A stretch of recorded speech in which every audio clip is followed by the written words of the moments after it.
Assalamualaikum warahmatullahi wabarakatuh. Salam kemanusiaan.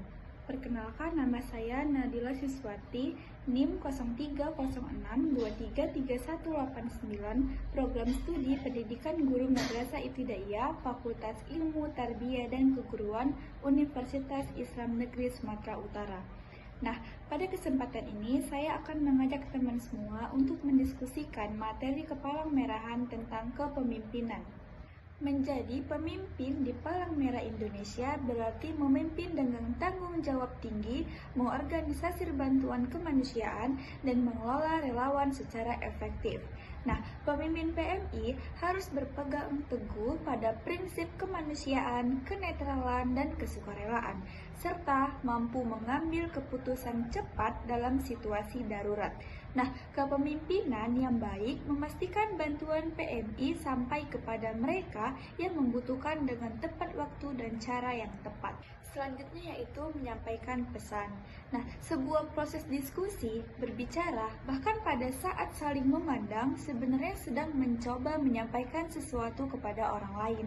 Saat itu juga kita sedang melakukan suatu proses yang sering disebut komunikasi.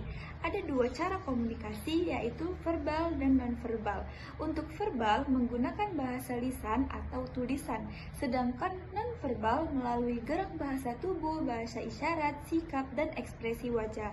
Nah, komunikasi itu sama aja seperti menyampaikan pesan dari seseorang kepada orang lain. Selanjutnya yaitu ciri-ciri mendukung komunikasi dan menghambat komunikasi.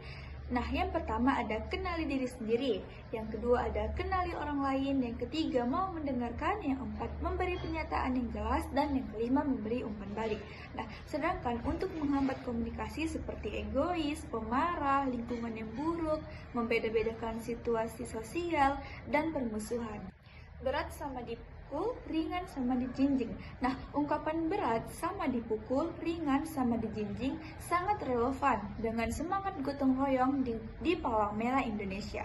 Prinsip ini menggambarkan kebersamaan dan kerjasama dalam menghadapi tantangan, baik dalam situasi darurat seperti bencana alam maupun dalam program pelayanan kesehatan dan donor darah. Adapun manfaat kerjasama, yang pertama, kita bisa menyelesaikan tugas dengan waktu yang lebih cepat. Yang kedua, pekerjaan yang berat jadi ringan. Yang ketiga, kita bisa lebih akrab dengan teman-teman. Nah, adapun faktor pendukung kerjasama, yang pertama, masing-masing pihak menghargai kekurangan dan kelebihan masing-masing.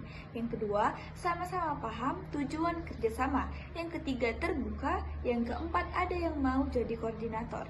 Adapun faktor penghambat kerjasama, yang pertama tidak bertanggung jawab, yang kedua mau menang sendiri atau egois, yang ketiga curiga atau suka mencurigai, yang keempat tidak bisa membedakan antara kerjasama dengan sama-sama kerja. Selanjutnya yaitu keinginan untuk berbuat dan berusaha.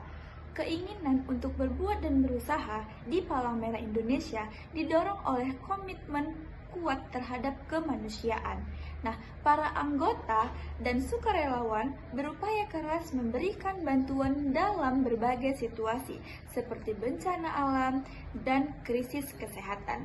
Dengan semangat gotong royong, mereka bekerja tanpa pamrih untuk memastikan pertolongan yang cepat dan tepat bagi mereka yang membutuhkan. Nah, apa sih yang bisa kita lakukan? Nah, mengenai peran anggota perempuan dan laki-laki dalam Palang Merah Indonesia, keduanya memiliki peran yang sama dan sangat penting. Tugas dan tanggung jawab tidak dibedakan berdasarkan gender, melainkan pada keterampilan, kemampuan, dan kapasitas individu.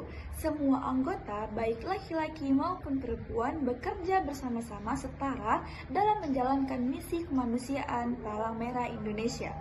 Adapun tugas anggota Palang Merah Indonesia, yang pertama, pertolongan pertama. Nah, dalam pertolongan pertama ini, kita memberikan bantuan medis darurat kepada korban kecelakaan atau bencana. Yang kedua, donor darah. Nah, dalam donor darah, kita membantu dalam kegiatan donor darah dan kampanye penyedaraan kemasyarakatan. Yang ketiga, tanggap bencana.